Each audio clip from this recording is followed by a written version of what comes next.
کاشف بھائی یہ بتائیے سورۃ آل عمران جو کہ تیسرے سپارے میں سورت موجود ہے، سورۃ آل عمران کا نام آل عمران کیوں ہے؟ جی، آل اولاد کو کہتے ہیں۔ عمران ایک شخص کا نام ہے۔ آل عمران کے معنی ہے عمران کی اولاد۔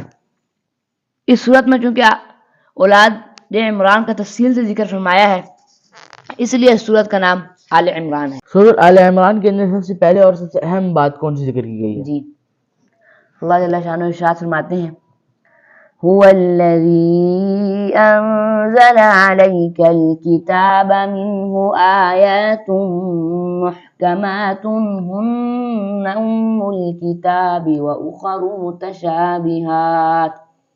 نبی کریم علیہ السلام کے پاس نجران کے عیسائی 60 افراد کا وفد لے کر آئے۔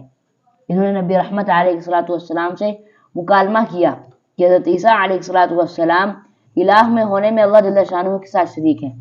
انہوں نے اپنی جہالت کی وجہ سے قرآن کریم کے ان الفاظ سے استدلال کیا جن میں عیسیٰ علیہ السلام کو کلمۃ اللہ روح اللہ فرمایا گیا ہے۔ عیسائیوں کو ناز تھا کہ ہمارے ہاں شاعری بہت ہے، انہوں نے اپنا شاعر کھڑا کیا۔ اس کے مقابلے میں نبی رحمت علیہ السلام نے حضرت حسان بن ثابت رضی اللہ عنہ کو کھڑا کیا تو ان کا شاعر شکست کھا گیا۔ خطابت پر ناز تھا، انہوں نے اپنا خطیب کھڑا کیا۔ نبی رحمت علیہ السلام نے ان کے مقابلے میں حضرت ثابت بن قیس رضی اللہ عنہ کو کھڑا کیا تو ان کا خطیب بھی شکست کھا گیا۔ پھر جب دلائل کی باری آئی تو خود حضور اکرم صلی اللہ علیہ وسلم نے دلائل سے توحیدی خداوندی کو ثابت کر کے ان کے عقیدہ تثلیث کی تردید فرمائی۔ سورہ آل عمران کے اندر یہود و نصارہ کے کون کون سے جرائم بیان کیے گئے ہیں؟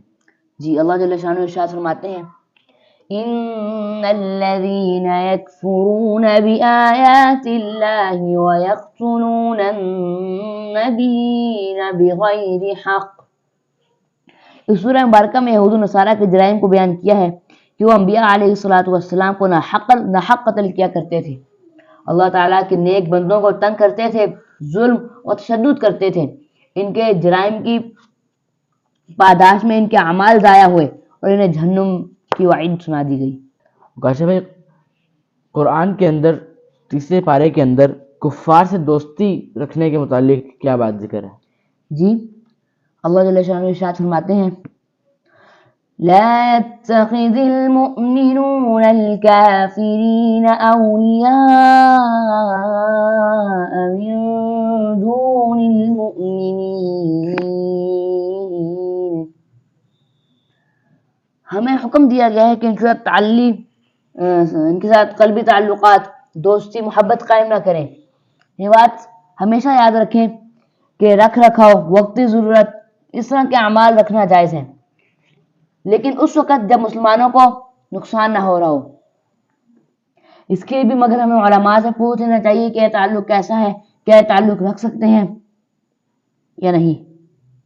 ہمیں ہر وقت ہر کام علماء سے پوچھ کر کرنا چاہیے اور ہر لمحہ علماء سے پوچھ کر کرنا چاہیے۔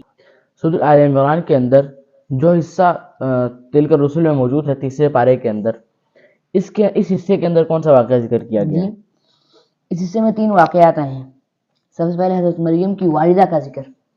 اللہ جل شانہ ارشاد فرماتے ہیں اذ قالت امرأة عمران رب انی نذرت لك ما في بطنی محررا فتقبل منی۔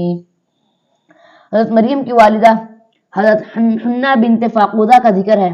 ان کی اولاد نہیں تھی، جنہوں نے اللہ جل شانہ سے منت مانی کہ اللہ تو مجھے بیٹا دے تو میں اسے تیرے دین کے لیے وقف کروں گی، لیکن اللہ جل شانہ نے انہیں بیٹی عطا فرمائی۔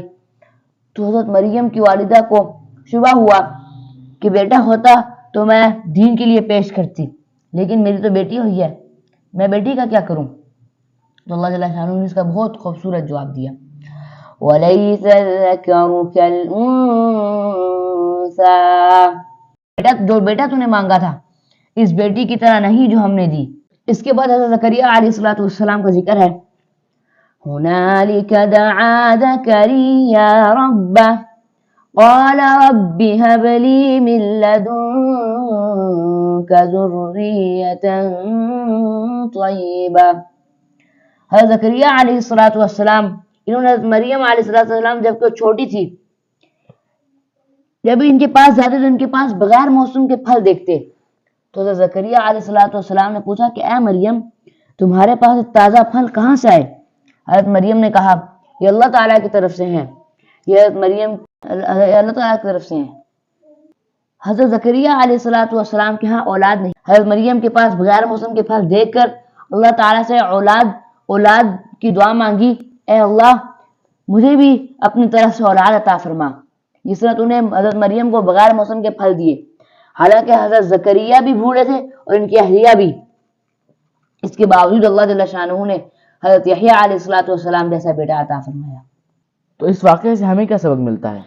اس واقعے سے ہمیں سبق ملتا ہے کہ ہمیں خود ولی سے نہیں، ہمیں ولی کے رب سے یعنی اللہ جل شانہ سے اپنی ہر دعا مانگنی چاہیے۔ اس کے بعد تیسرا واقعہ جو اس بارے میں اس صورت میں پیش کیا گیا ہے، حضرت عیسیٰ علیہ السلام کی پیدائش کا ذکر۔ اللہ جل شانہ ارشاد فرماتے ہیں قالت رب أنا يكون لي ولد ولم يمسسني بشر قال كذلك الله يخلق ما يشاء